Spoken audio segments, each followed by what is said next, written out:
Halo semua, salam sejahtera Malaysia. Selamat datang ke channel Fels Lifestyle. Tuan-tuan dan puan-puan yang amat dihormati sekalian, Menteri Besar Kedah Sanusi sekali lagi dengan satu kejutan. Setelah nama Menteri Besar Kedah yang menjadi viral baru-baru ini berkaitan dengan ucapan beliau yang memperlekeh Sultan, dan ada juga mengatakan bahwa beliau ini telah menghina yang di Pertuan Agong. Nah, akhirnya saudara-saudara, Sanusi telah berhadapan dengan dua pertuduhan. Namun saudara-saudara, kita rakyat Malaysia menolak perkara yang menyentuh sensitiviti raja-raja di Malaysia. Tuan-tuan dan puan, akhirnya satu lagi pendedahan. Ini adalah berkaitan dengan dua isu. Dua isu, yaitu yang pertama adalah REE dan yang kedua adalah peruntukan Sistem Maklumat Rekod Jalan Raya Malaysia MARRIS sebanyak RM1.6 bilion untuk tujuan lain. Di mana dalam sebuah artikel dari BH Online, menurut Menteri Besar Kedah Sanusi kepada Saifuddin, wajib saman, tak boleh biak dah. Sanusi kepada Saifuddin. Menteri Besar Kedah Datuk Seri Muhammad Sanusi memberitahu pihaknya sudah menghantar notis tuntutan kepada Menteri Dalam Negeri Datuk Seri Saifuddin Nasution Ismail kerana didakwa memfitnahnya berhubung dua isu berasingan. Beliau berkata, surat tuntutan itu berkaitan dakwaan Saifuddin bahwa beliau, yaitu Menteri Besar Kedah Sanusi, mencuri unsur nadir bumi REE yang memang hangat dikatakan di media pada hari ini. Mencuri unsur nadir bumi REE di Kedah dan menuduhnya menggunakan peruntukan Sistem Maklumat Rekod Jalan Raya Malaysia sebanyak RM1.6 bilion untuk tujuan lain. Nah, saudara-saudara, kalau Sanusi mahu melawan perkara ini, kita berpikir, kenapa Datuk Seri Saifuddin Nasution membuat kenyataan ini? Kalau apa yang dinyatakan ataupun apa yang didakwa Datuk Seri Saifuddin berkaitan dengan Sanusi yang mencuri unsur nadir bumi REE di Kedah dan juga menuduh Menteri Besar Kedah menggunakan peruntukan RM1.6 bilion untuk tujuan lain, yaitu peruntukan Sistem Maklumat Rekod.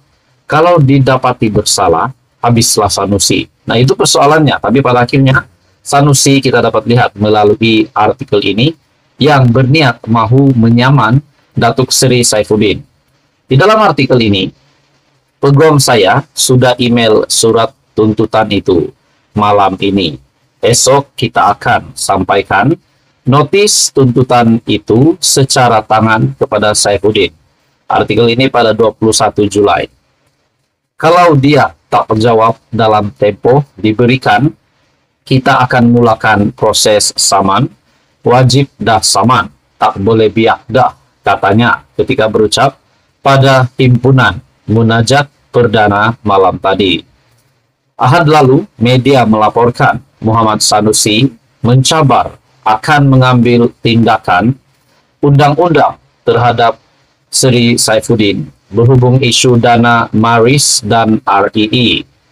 Muhammad Sanusi berkata, maklumat dinyatakan Menteri Dalam Negeri itu tidak benar kerana bersifat mengelirukan, berniat jahat untuk memfitnah dan bermotifkan politik.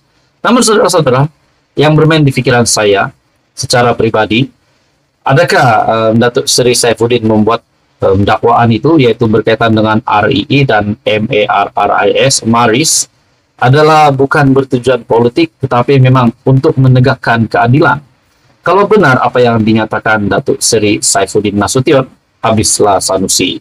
Adakah dengan ini Sanusi akan mendapat hukuman yang berganda-ganda selain daripada pertuduhan di bawah akta hasutan dengan ucapan yang memperlekeh Sultan dan menghina yang di Pertuan Agong? Jadi kita memang menolak perkara ini, namun apakah pula nasib Sanusi selepas ini? Saudara-saudara, menurut Anda apa komen Anda? Teruskan bersama di dalam channel ini untuk info yang seterusnya. Mohon bantu channel ini dengan menekan butang like, share, dan subscribe. Halo semua, salam sejahtera Malaysia. Selamat datang ke channel Pels Lifestyle. Tuan-tuan dan puan yang dihormati, Hamzah Zainuddin, Ketua Pembangkang, membuat satu lagi kejutan besar dengan satu lagi kenyataan ataupun satu lagi artikel yang mengaitkan ataupun menyebut nama Hamzah Zainuddin, nama Perdana Menteri Datuk Seri Anwar Ibrahim, dan Zahid Hamidi. Saya boleh katakan ini adalah berkaitan dengan pembentukan kerajaan perpaduan. Saudara-saudara, dari Malaysia Kini, artikel yang bertajuk Hamzah dakwa Zahid setuju sokong Anwar untuk selesaikan kes rasuah. Wow. Kenyataan Hamzah ini amat sensitif bagi saya. Dan kalau tidak dapat dibuktikan bahwa dakwaan Hamzah, di mana beliau berkata Zahid, yaitu Presiden UMNO, setuju sokong Anwar untuk selesaikan kes rasuah. Adakah kita dapat kaitkan Presiden UMNO, yaitu Ahmad Zahid Hamidi, yang membawa satu blok Barisan Nasional sebagai pengurus CBN untuk menyatakan sokongan kepada kerajaan dengan syarat supaya Datuk Seri Anwar Ibrahim bantu ataupun sokong Zahid untuk menyelesaikan kes rasuah yang dihadapi timbalan Perdana Menteri itu hari ini. Nah, kalau dapat dibuktikan, itu satu kredit untuk Hamzah. Tapi kalau tidak dapat dibuktikan bahwa apa yang dinyatakan Hamzah bahwa Zahid menyokong Anwar adalah untuk supaya Anwar membantu Zahid untuk clear nama, untuk membersihkan nama Zahid Hamidi dari berbagai rasuah ataupun kes rasuah yang dihadapi. Kalau ini tidak benar, adakah Zahid Hamidi ataupun Datuk Seri Anwar Ibrahim ataupun kerajaan perpaduan akan menyaman Hamzah Zainuddin ataupun Datuk Seri Anwar Ibrahim sendiri akan menyaman Hamzah kalau didapati apa yang didakwa Hamzah ini tidak benar? Di dalam artikel ini, Setiausaha Agung PN Hamzah Zainuddin mendakwa pengurusi Barisan Nasional Ahmad Zahid Hamidi setuju untuk menyokong Anwar sebagai Perdana Menteri selepas pilihan raya umum yang lalu dengan syarat kes rasuah terhadapnya diselesaikan. Hamzah yang juga Ketua Pembangkang mendakwa tawaran sama diberikan kepadanya selepas PRN Sabah pada 2020. Katanya persetujuan asal antara PN dan BN yang ketika itu masih bekerja sama adalah Haji Jinor menjadi Ketua Menteri Sabah, namun dia mendakwa Zahid mengubah pikiran di saat akhir.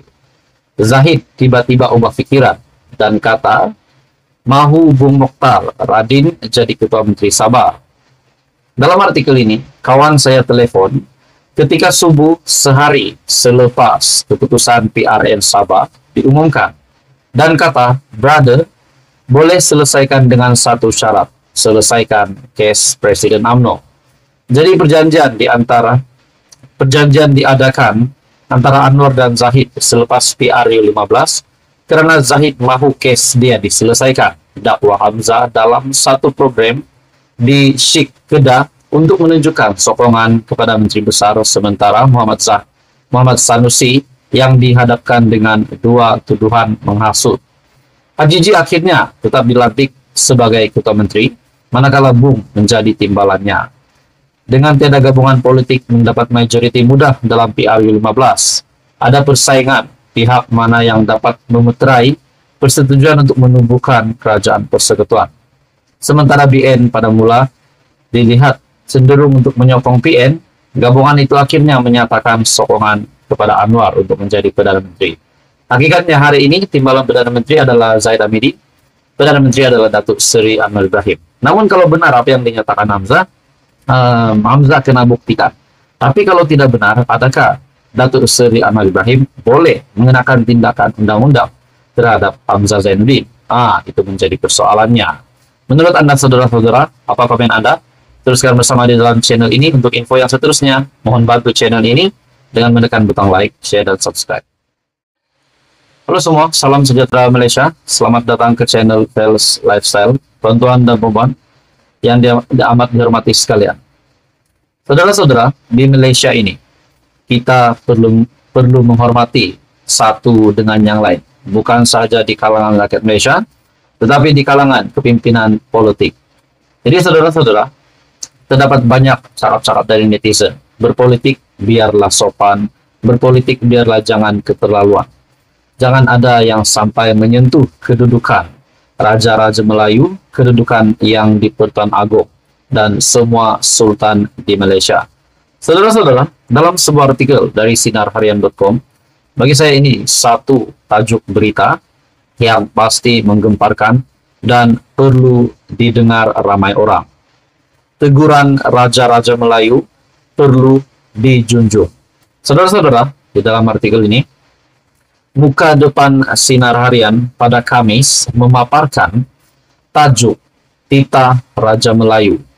Ia mengambil titah 4 Raja Melayu, termasuk yang di Pertuan Agong, Al-Sultan Abdullah Yayatuddin Al-Mustafa Billah Shah, Sempena Ma'al Hijrah 1445H. Yang di Pertuan Agong menitahkan rakyat Malaysia supaya menjauhkan budaya fitnah, hasad dengki, dan prasangka yang tidak mendatangkan faedah kepada bangsa dan negara. Sultan Perak, Sultan Nazrin Muizuddin Shah pula berharap agar rakyat Malaysia melakukan penghijrahan minda dengan mengubah budaya bermusuhan kepada berkawan.